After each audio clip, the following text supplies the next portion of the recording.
김윤경의 생생경제. 안녕하세요. 김윤경입니다. 박근혜 대통령이 오늘 신년 기자회견을 갖고 경제 활성화와 평화통일 기반을 마련하는 것이 제 사명이다라고 밝혔습니다. 올해는 경제 활성화의 골든타임이라고도 했죠. 기업들에게도 올해는 매우 중요한 해가 될 것 같습니다. 10대 그룹 최고 경영자 신년사에 담긴 단어들을 봤더니요. 위기, 침체, 고난, 생존 같은 것들이 대부분입니다. CEO도 직원들도 불확실성과 침체 위험이 적지 않은 올해를 잘 이겨내는 것이 사명이 되겠죠. 정부는 경기를 되살아나게 하겠다면서 각종 규제 완화로 부동산 거래를 활성화하는 걸 사명처럼 꾀했습니다. 근데 전국 주택 거래는 오히려 줄었고요. 가장 활발해질 것 같던 강남 상구 부동산 거래도 제자리입니다. 전문가들의 분석은 이렇습니다. 집값이 과거처럼 정부 정책에 따라서 오를 것이라는 기대감이 없어졌기 때문이라는 것이죠. 김윤경이 뽑은 오늘의 생생 키워드, 사명입니다.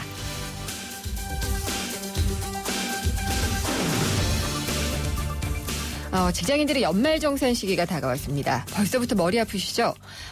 좀 더 간소화하게 계산할 수 있는 사이트가 15일부터 오픈을 한다고 하는데요. 근데 문제는 달라진 세액 적용으로 지난해보다 직장인들이 받게 되는 전체 환급액은 4,300억 원 정도가 줄어든다고 합니다. 이런 가운데 납세자 연방에서 단돈 1원이라도 세금을 돌려받을 수 있도록 1:1 맞춤 계산 서비스를 홈페이지를 통해서 개선을 하고 있는데요. 2부에서 13월에 보너스가 되어야지만 할 연말정산에 대해서 자세히 짚어보도록 하겠습니다. 그리고 앞서 말씀드린 박근혜 대통령의 신년 기자회견 가장 큰 축은요. 무엇보다 경제 살리기였습니다. 대통령 모두 발언에서 경제라는 단어만 세봤더니 무려 42차례나 언급이 될 정도였는데 이번 기자회견을 통해서 3년 차에 들어선 박근혜 정부의 경제정책 어떤 방향으로 가고 있는지 잠시 후 3부에서 그 의미를 현 정부의 경제계획에 대해서 자세히 알아보도록 하겠습니다. 김윤경의 생생경제 1부 시작합니다. 아름다움은 DNA로 결정된다. 꼭 그런 건 아니죠. 어떤 피부 DNA를 타고났든 피테라 에센스로 피부 표면 고민 극복할 수 있으니까. 타고난 아름다움 넘어설 수 있어요. 피부의 운명을 바꾸세요. SK2 피테라 에센스.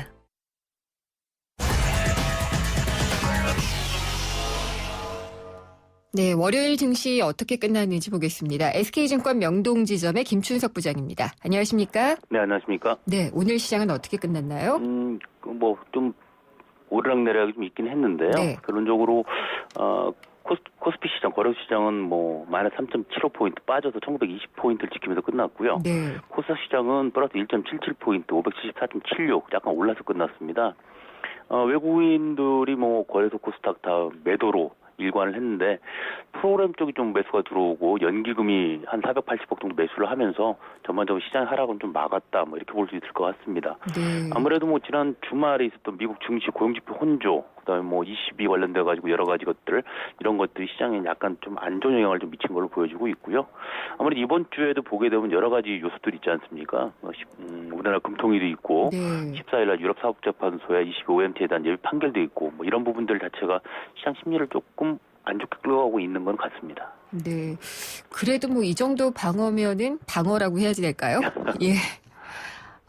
그리고 이제 지금 보면은 외국인들은 최근 일주일 동안 판 것만 해도 상당량인 것 같기는 해요. 네, 그렇습니다. 그러면은 이제 또 매수세로 돌아설 가능성도 보이지 않을까요?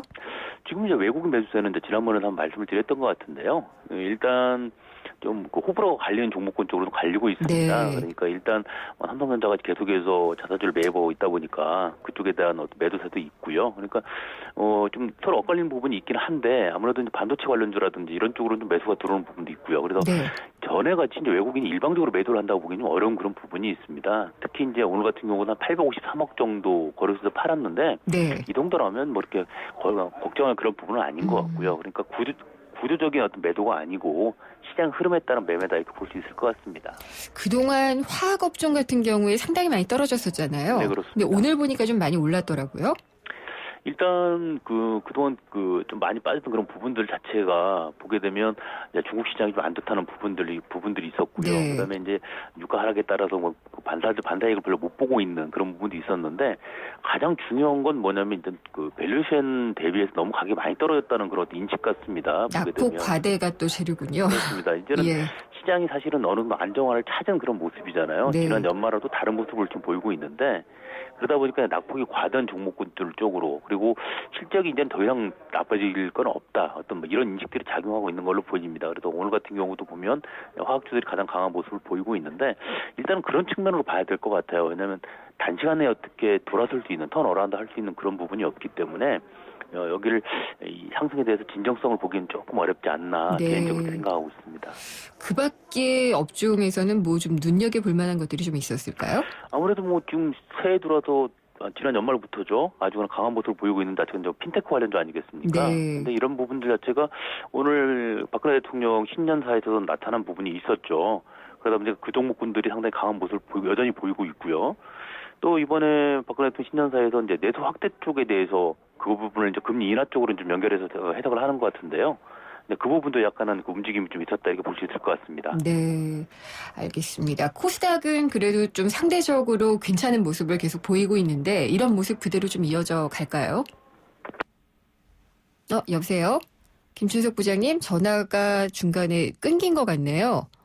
오늘 여기까지 들어봐야지 될 것 같습니다. SK증권의 명동지점 김춘석 부장으로부터 오늘 증시 들어봤습니다.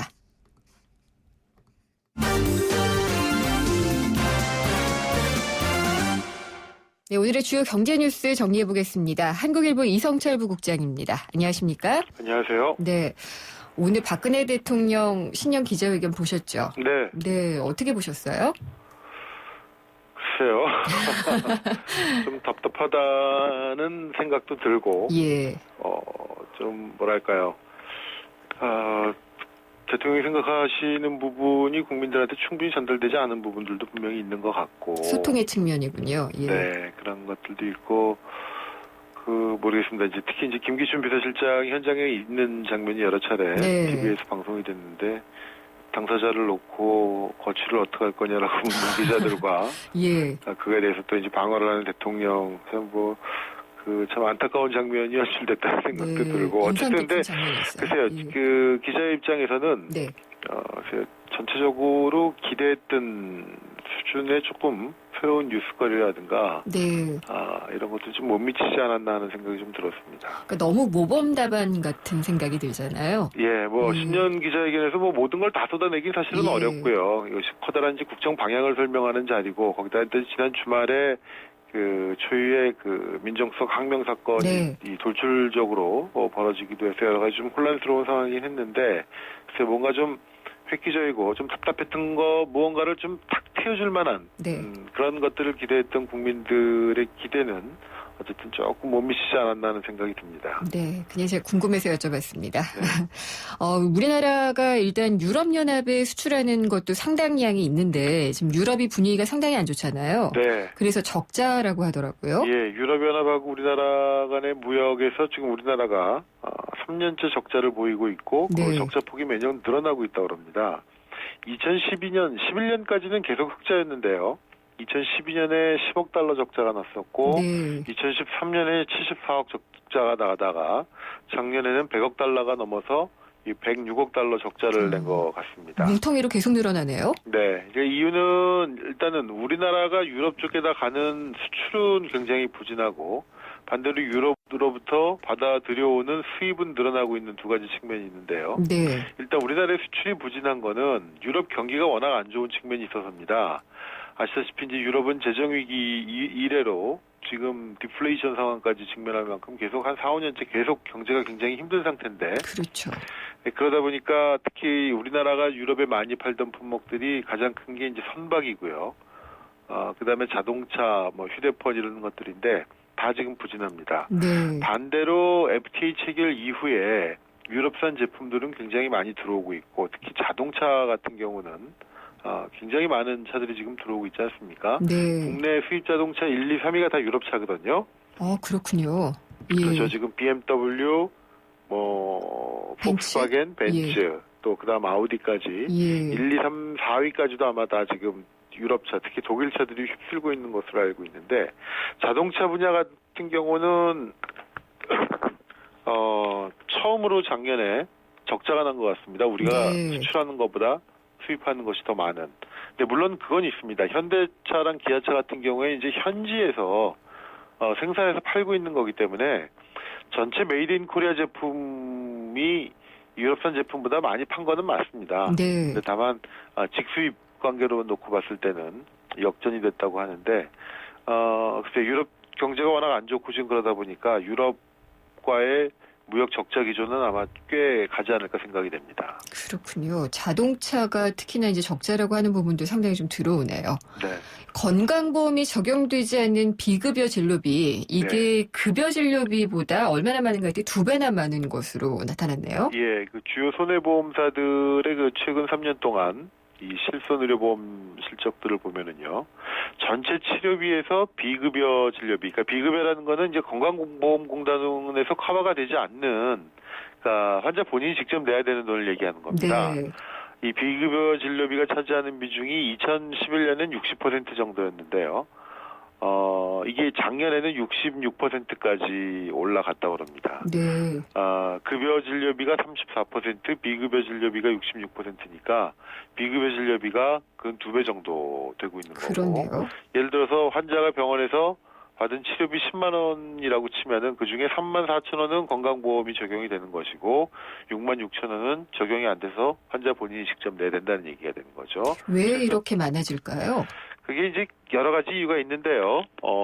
우선 건강보험에서 커버해주는 급여 항목은 매년 늘어나는 추세입니다. 그래서 예. 만약에 그런 추세로 본다면은 급여 비중이 커져야 되는데 그럼에도 불구하고 비급여 비중이 커진다는 거는 병원들이 이 고가의 비급여 진료라는 건 아무래도 좀 고가 치료들이 많지 않습니까? 네. 이런 고가의 치료를 병원들이 수익을 위해서 이런 고가의 치료를 늘리고 있는 것이 아니냐, 또 부분적으로는 과잉 진료까지 하고 있는 것이 아니냐, 이런 네. 문제 제기가 나올 수가 있는 것이고요. 또 다른 측면에서는 이제 갈수록 이제 치료 기술이라든가 의료 기술이 최첨단 기술들이 이제 개발이 되면서 새로 나온 기술, 새로 나온 의료 기법 이런 것들은 아무래도 보편화되기 전까지는 보험으로 커버가 되기 어려운 상태거든요. 그렇죠. 그러니까 이제 그런 첨단 의료 기법 같은 게 자꾸 도입이 되면서 고가의 진료가 늘어나고 있는 그런 측면도 있는데, 글쎄 모르겠습니다. 이게 병원들의 과잉 진료라는 측면도 분명히 있을 것이고요. 또 어떤 어려운 난치병이라든가 이런 것 같은 경우는 또 새로운 의료기술, 새로운 치료법을 적용하려는 또 그런 필요성도 있는 것이고, 이런 게 복합적으로 작용이 된 결과인데, 네. 어찌되었든 건강보험이 부담해주는 부분, 또 이렇게 다뤄주는 부분은 늘어나고 있음에도 불구하고 환자들의 부담 역시도 역시 같이 늘어나는 네. 그런 측면인 것 같습니다. 그렇게 되면은 보험 적용을 좀 더 빨리 따라갈 수 있도록 의료기술 개발 속도에 맞춰야 되는 거 아닌가라는 생각도 네, 드네요. 그런데 이제 건강보험 같은 경우에는 항상 재정의 문제가 있기 때문에 네. 그게 이제 또 어려운 부분이 있죠. 그렇죠.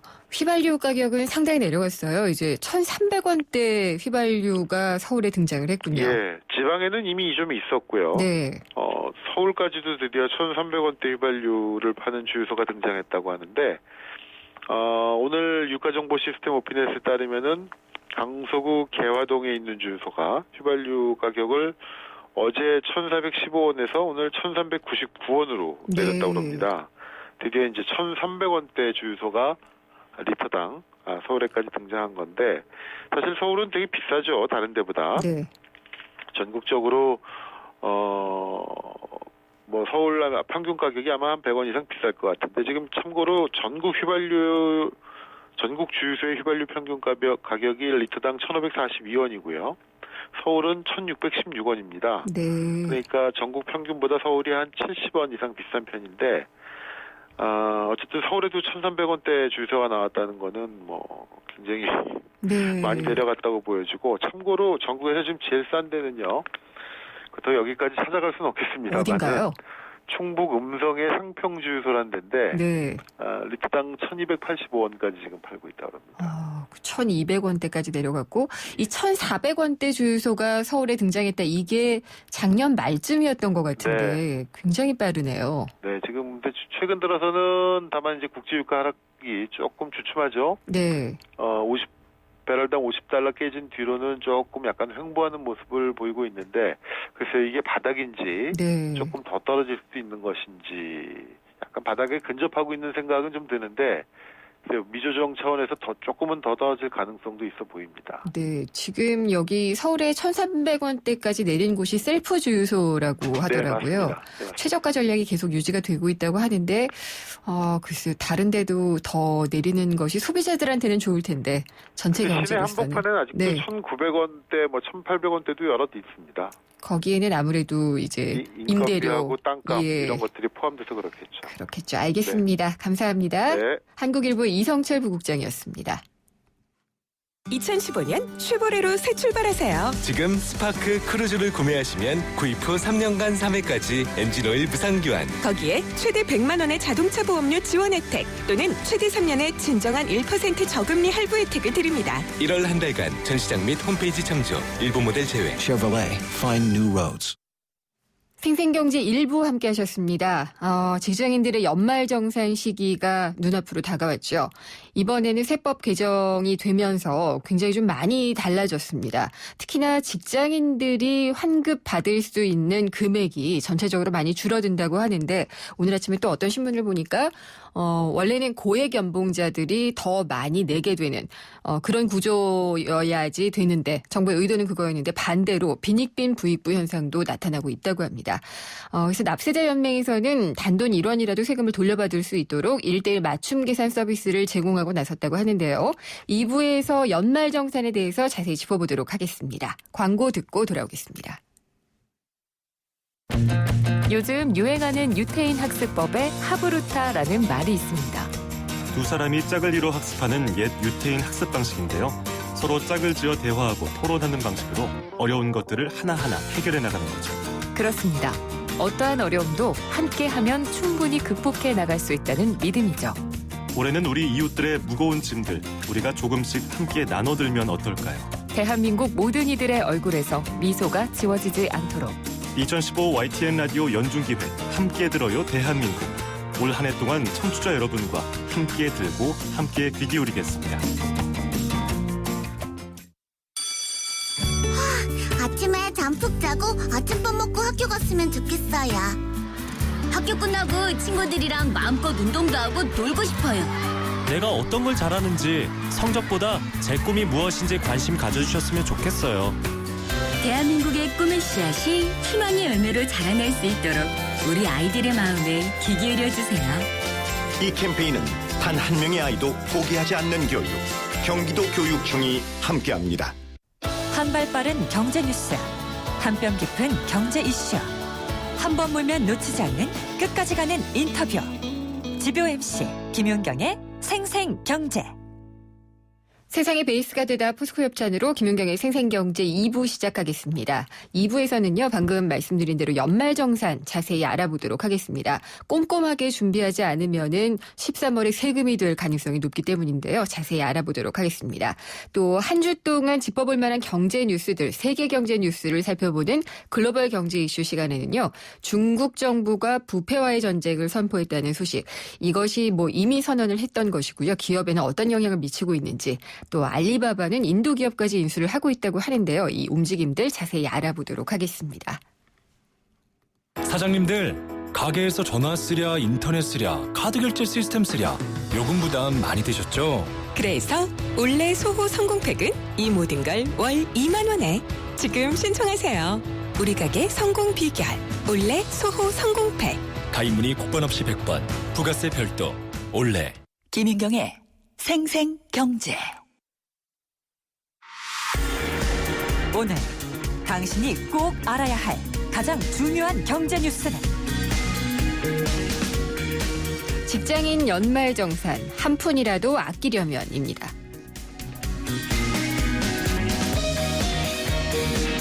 네. 직장인들의 연말정산 시즌이 돌아왔습니다. 어떻게 해야 한 푼이라도 더 돌려받을 수 있을까요? 답은 한 가지밖에 없습니다. 꼼꼼하고 집요하게 살펴보는 것밖에 방법이 없을 것 같은데요. 납세자 연맹의 김선택 회장을 전화 연결해서 얘기를 들어보도록 하겠습니다. 회장님 안녕하십니까? 예, 안녕하십니까? 네, 뭐 이미 작년과 올해 연말정산은 확 달라졌다라는 소식들은 많이 접했는데요. 구체적으로 다시 한번 내용을 살펴봐야 될 것 같아요. 예, 가장 큰 부분이 기존에는 소득공제를 많이 해줬습니다. 네. 소득공제라는 것은 자기 이제 연봉에서 빼준다 이렇게 보면 되고. 그렇죠. 근데 올해부터는 세액공제로 대부분이 바뀌었다. 산출세액에서 세액에서 바로 빼주는 방식인데. 네. 보장성 보험료라든지 연금보험료는 12% 세액공제를 해주고, 근로자들이 많이 발생하는 의료비라든지 기부금, 교육비는 15% 세액공제를 해줍니다. 네. 근데 이게 뭐 말처럼 단순하지가 않고 네.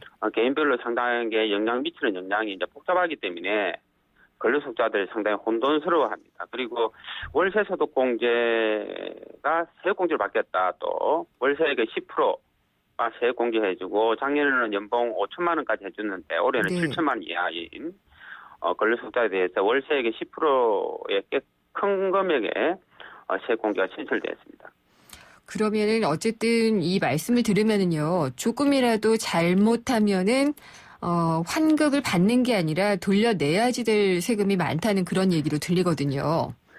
예, 그렇습니다. 특히 올해 이제 7천만 원 이상이 이제 고액 조금 연봉자 같은 경우는 세금이 굉장히 많이 정체가 되는 걸로 나타났고, 네. 연봉 7천만 원 이하 구간에서도 개인별로 편차는 크지만은 상당수 근로자들이 세금이 이제 정체되는 걸로 시뮬레이션가 나타났습니다. 네. 그러면은 전체적으로 보니까 환급액이 굉장히 많이 줄어들 거라고 예상을 하는데 납세자 연맹에서 보시는 환급액 감소액은 어느 정도나 되나요? 정확하게 추계하기는 어렵는데 하여튼 정부 발표는 이제 연봉 7천만 원 이하 구간에서는 거의 정체가 없는 걸로 네. 발표를 했는데 실제 개인별로 예를 들면 뭐 자녀 수가 몇 명이냐 그리고 이제 뭐 연금보험료라든지 부당성 보험료가 있느냐, 의료비나 기부금 공제나 이런 것들이 크기가 어느 정도냐에 따라서 상당히 많은 개인별로 편차가 큰 걸로 나타났습니다. 그래서 작년에 정부가 발표를 할 때 예를 좀 들었었어요. 세액공제로 바꾸는 부분이 많아져서 연봉 7천만 원에서 8천만 원 사이 근로소득자의 증세 금액이 약 33만 원 정도다라고 얘기를 했는데 이게 70만 원이 넘는 사람도 있다. 그런데 이게 대부분이 되면은 또 많이들 당황할 것 같은데 어떻게 보시나요?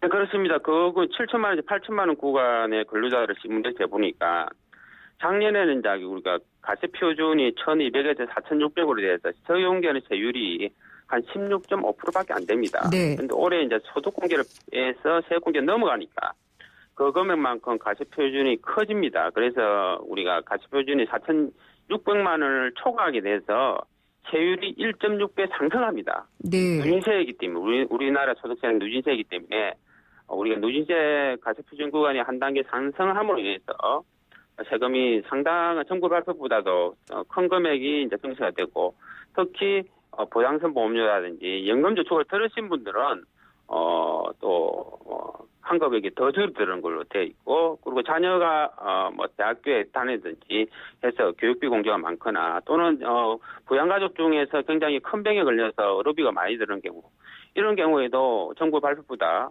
정체가 많이 되는 걸로 추계됐습니다. 지금 회장님 말씀 중에 연금저축에 가입을 한 고소득 연봉자들은 환급받는 액이 더 적어진다라고 하셨는데 그 부분이 맞나요?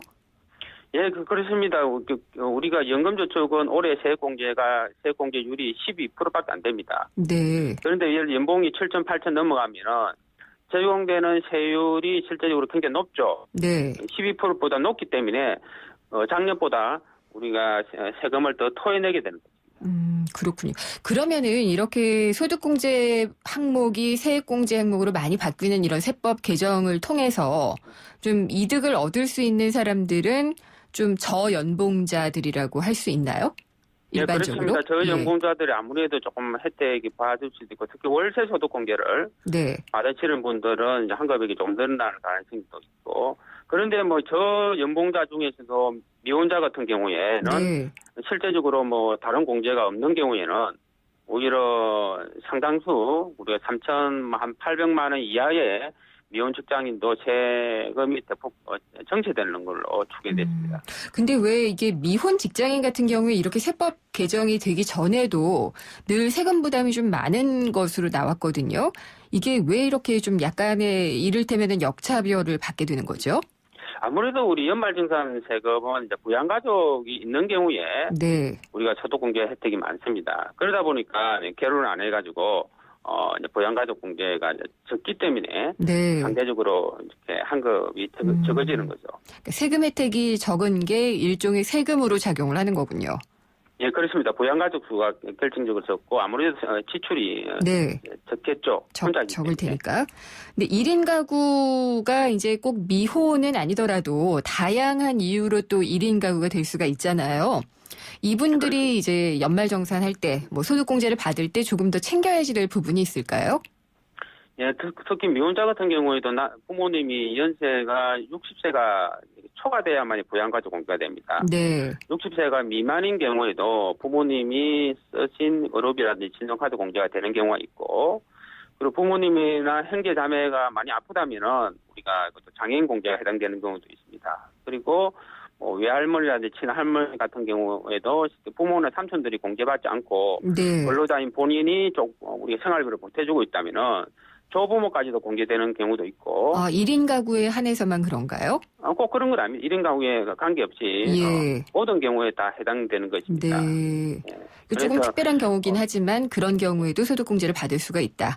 예, 그렇습니다. 그래서 예. 1인 가구 같은 경우에도 여러 가지 다양한 세대 혜택이 주어지는 부분이 있기 때문에 꼼꼼히 챙기는 게 필요합니다. 네. 근데 일부에서는 지금 약간 좀 선정적인 단어일지도 모르겠고 저도 겁이 좀 나기는 하던데 세금 폭탄을 맞을 수가 있다 이런 얘기가 나오고 있어요. 특히나 이제 절세되는 상품들, 금융 상품들을 샀다고 하더라도 방심하면 세금 폭탄이 온다 이런 얘기가 있는데 최대한 절세일 수 있는 방법을 알아봐야지 될 것 같거든요.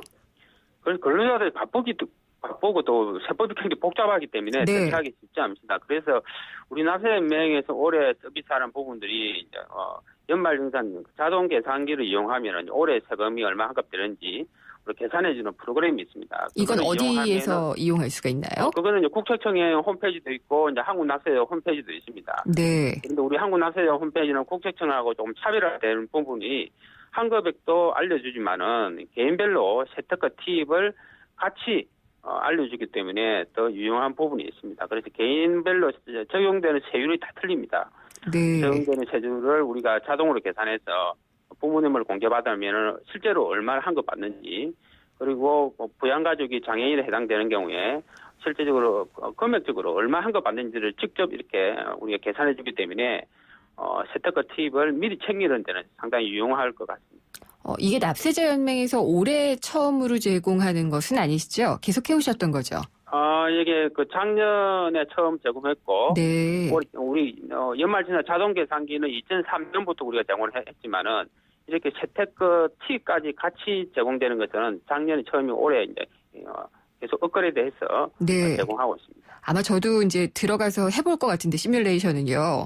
예. 어떤 수치들을 정확하게 알고 있어야지 이렇게 연말정산 자동 계산이 가능한가요? 그래서 올해 사실상 자기가 15일 날 국세청 연말정산 간소화 시스템이 오픈됩니다. 네. 거기에는 소득공제 서류, 신용카드라든지 의료비든지 부양가족이 쓴 우리가 지출력들이 한꺼번에 다 출력할 수 있습니다. 네. 그래서 자기 연봉하고 그 소득공제 내용을 입력하면은 올해 이제 환급이 추가적으로 얼마 될지 미리 예상해 볼 수 있습니다. 그래서 올해는 작년하고 다르게 소득공제에서 세액공제로 넘어갔기 때문에 개인별로 이렇게 정책 금액이 굉장히 많이 차이가 나는 걸로 파악됐습니다. 그래서 미리 이렇게 자기 환급액을 알아보고 네. 재테크 방법을 쓰는 것이 굉장히 중요합니다. 그러면 이 연말정산 자동 계산기에 제가 뭐 받은 월급 그다음에 뭐 쓴 금액 이런 것들을 다 집어넣었어요. 그래서 이게 환급이 아니라 오히려 돌려내야지 된다. 이런 결과가 나왔을 경우에는 납세자연맹의 이 계산기는 어떤 조언을 해줄 수가 있을까요? 그래서 예를 들면 놓치기 쉬운 소득공제도 알려드리고 네. 그분에 맞는 미혼자라든지 기혼자라든지 맞벌이 부부, 네. 세탁의 팁을 주는 거죠. 그리고 맞벌이 부부 같은 경우는 보통 연봉이 높은 쪽으로 소득공제를 몰면은 유리하다고 이제 언론 기사들이 많이 나는데 실제적으로 연봉이 비싼 경우에는 소득공제를 적절히 나누는 것이 네. 굉장히 한국을 더 많이 시켜줍니다. 이런 부분들은 사실 개인이 알기가 굉장히 힘들죠. 그러면은요, 맞벌이 부부는 이제 뭐 소득이 많은 쪽에 몰아주면 좋다. 이렇게 하면은 굉장히 쉽게 들리는데, 적절히 나누면 좋다. 이러면은 헷갈려져요. 예를 들어서 네. 좀 설명해 주실 수 있을까요? 예, 연봉 차이가 많이 나는 경우에는 네. 이제 연봉이 높은 쪽으로 몰면 유리한데, 예를 들면 부양가족이 많거나 이제 우리가 지출 내역이 많은 경우에는 맞벌이 부부가 서로 나누어야 됩니다. 그래서 부양가족이 2명이다 그러면 한 명은 아내가 받고 네. 한 명은 남편이 받고 이렇게 할 수 있다는 거죠. 안 나누고 그러면은 한 사람으로 몰면은 오히려 이번에 세금을 더 낼 수가 있다는 말씀이시나요? 그렇죠. 한쪽으로 몰면 한쪽에 우리가 배우자는 세금을 아주 적게 내거나 안 낼 수 있지만은 상대편 배우자의 이제 근로소득세 이제 가세표준 누진 구간이 높아지기 때문에 네. 가족 전체적으로 보면은 세금을 더 내게 되는 꼴이 되는 거죠. 그래서 가족 전체의 이제 한금액을 우리가 높이는 게 중요하기 때문에 적절히 나눠야 된다 이런 세탁의 팁이 있습니다. 신용카드하고 체크카드 이거는 이제 소득 구간에 따라서 많이 달라지기는 하는데요. 신용카드는 뭐 얼마까지가 좋고 체크카드는 얼마까지가 좋고 뭐 이런 비중을 좀 얘기해 주실 수 있을까요? 그런 부분은 이제 개인별로 워낙 차이가 많기 때문에 네. 일반적으로 뭐 체크카드를 사용해라 전통시장에서 이제 카드를 지출하시면은 소득공제 더 되는 건 맞지만은 맞벌이 부부다 이제 개인별로 연봉별로 이런 부분들이 구체적으로 다 틀립니다. 그래서 우리나라연맹의 연말정산 자동계산기를 이용하면은 그런 부분에서 구체적으로 개인별로 팁을 준다 그렇게 생각하시면 되겠습니다. 알겠습니다. 이렇게 여쭤보다가는 사실 그 연말정산 해야지 되는 모든 분들의 경우를 다 여쭤봐야지 구체적인 답변을 얻을 수 있을 것 같아요. 일단 납세자연맹에서 제공하고 있는 이 연말정산 자동계산기를 한번 이용해 본 다음에 다시 조언을 또 얻는 게 좋을 것 같습니다. 네, 오늘 말씀 잘 들었습니다. 감사합니다. 예, 감사합니다. 김선택 납세자연맹 회장이었습니다.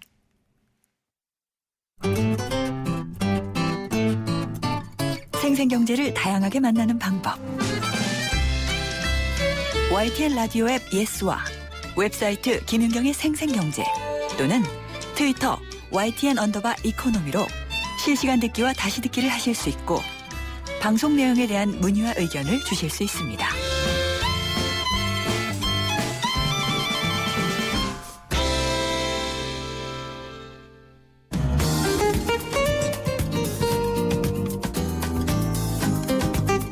글로벌 경제 이슈 시간입니다. 이장원 연합 인포맥스 부장이 전화 연결돼 있습니다. 안녕하십니까? 네, 안녕하십니까? 오늘 아침에 기사를 봤더니 아시아 최대 부자죠. 리카싱. 네. 이 사람이 홍콩을 떠난다는 소식이 들리던데 이게 왜 그런 건가요? 예, 일단 중국이 요즘에 네. 부패와의 전쟁을 좀 벌이고 있고 그렇죠. 시진핑 주석이 아주 강력하게 지금 정책을 펴고 있는데 이게 좀 원인이 되지 않겠느냐 네. 그런 분석이 나오고 있는데 말씀하셨듯이 리카싱이라는 사람은 지금 한국에는 이제 이건희 회장이 있다면 홍콩에는 리카싱이 있다 네. 이런 말이 있을 정도로 진짜 최대 재벌인데 최근에 이제 기자회견을 열고 사업을 재편하겠다고 발표를 했어요. 어떤 내용이냐면은 이 리카싱이 운영하는 그 큰 기업이 2개가 있는데 청콩시럽이랑 허치슨 완포와 이 2 회사를 합병해가지고 지주회사를 만들기로 했고요. 네. 이 지주회사를 홍콩에 등록하는 게 아니라 영국에 있는 케이먼 제도, 이 헤지펀드나 여러 조세를 좀 피하려는 회사들이 많이 가는 데인데, 네.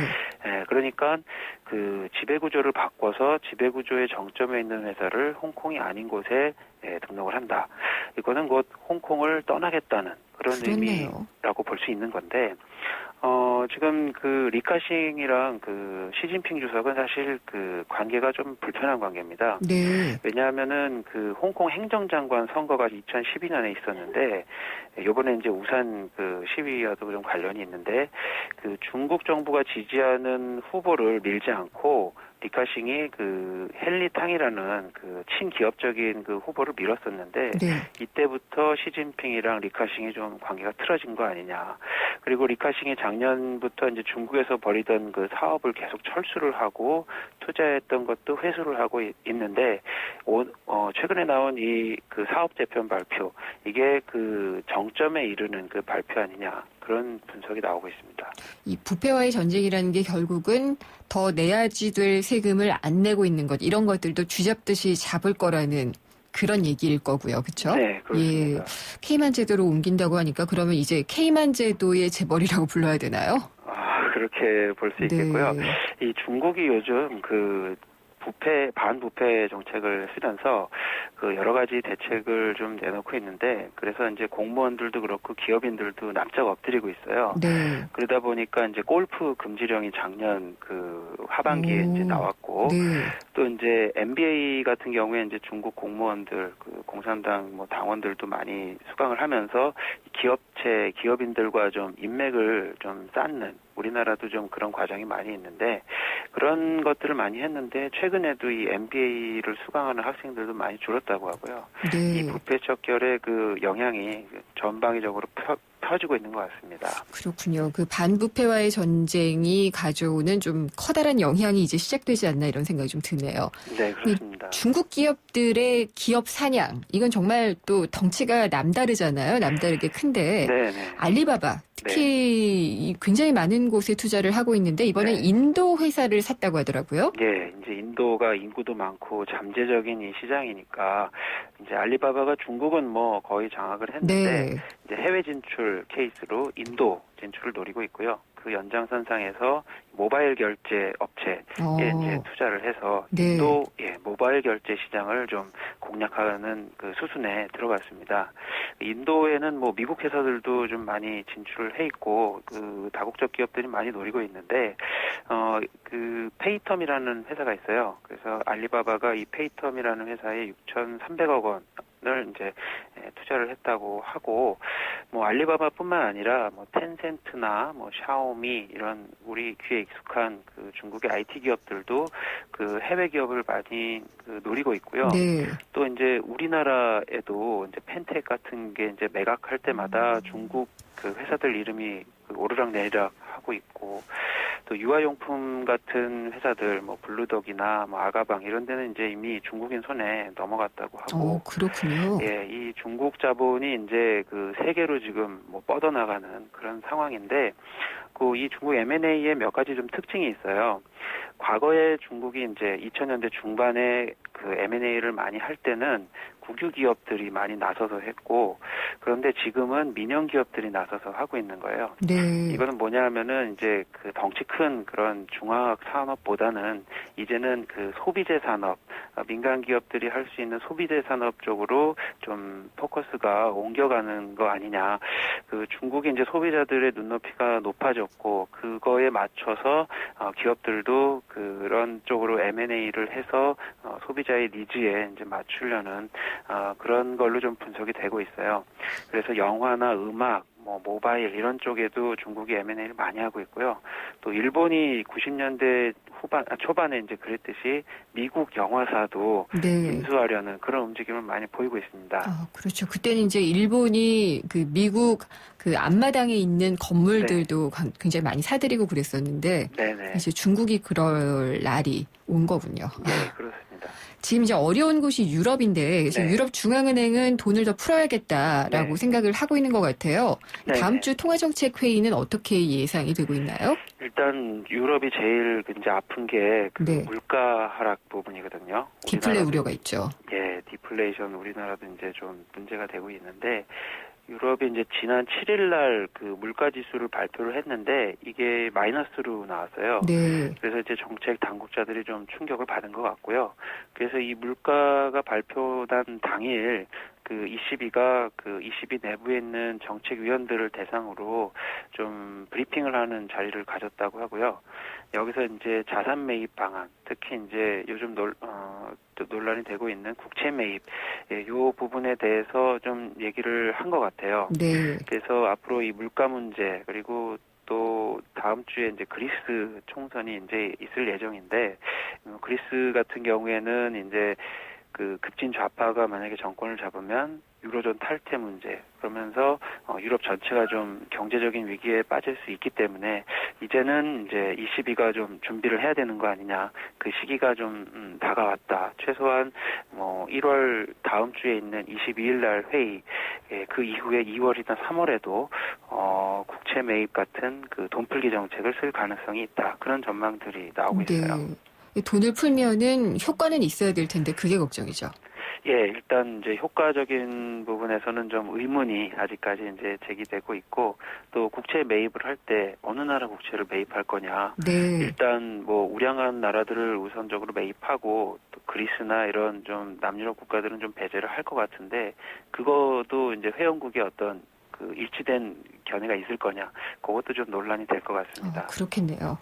그리고 중국, 브라질, 인도, 러시아 이게 브릭스라고 불렸잖아요. 다 묶여서. 근데 지금 다 각자 제 길을 가고 있는 것 같아요. 네네. 그래서 이제는 브릭스가 없어지고 인도하고 러시아만 남아서 IC라는 말로 대체될 것이다. 이런 얘기가 진짜로 나오고 있더라고요. 예, 지금 뭐 짐 오닐이라는 사람이 만든 말 골드만삭스 브릭스인데 예. 이 사람이 지금 그 얘기를 했어요. IC로 바뀔 거다. 앞으로 브릭스에서 BR은 떨어질 거다.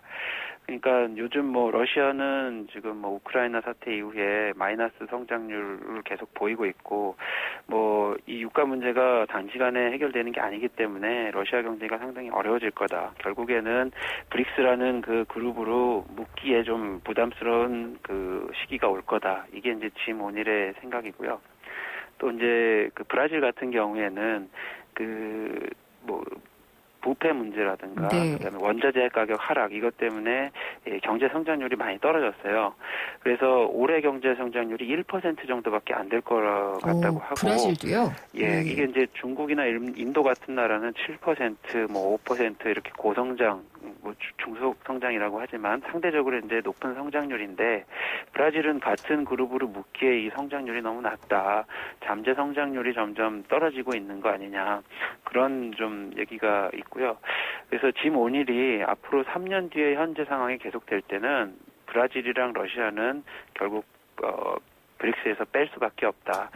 그런 얘기를 한 겁니다. 그렇군요. 그러면은 뭐 IC면은 직접 회로인가요?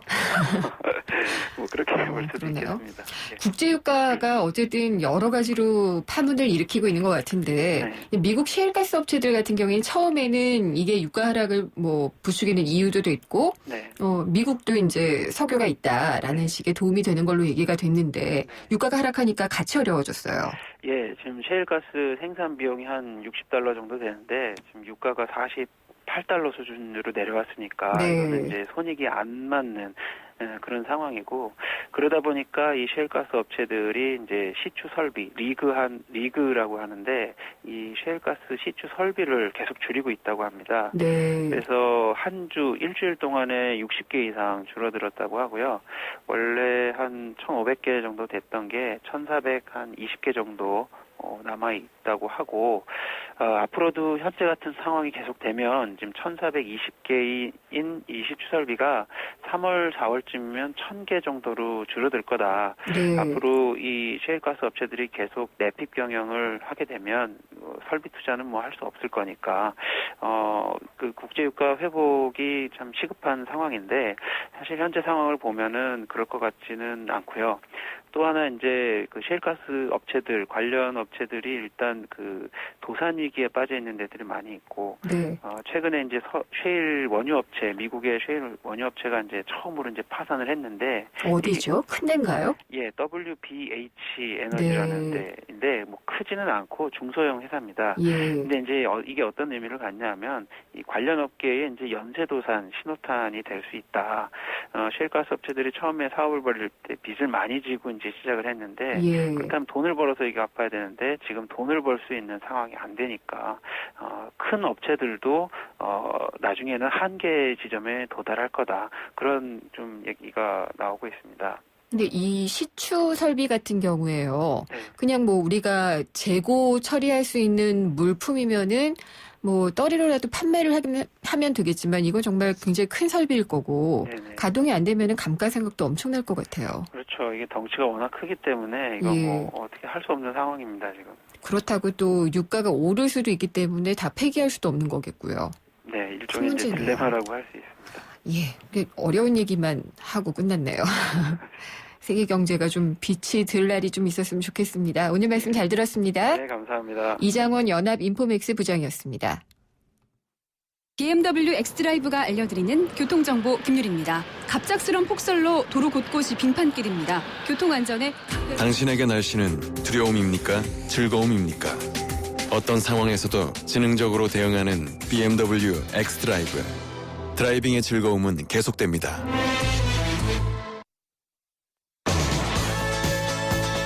네, 오늘 박근혜 대통령 신년 기자회견을 가졌죠. 국정 운영 구상 계획을 밝혔습니다.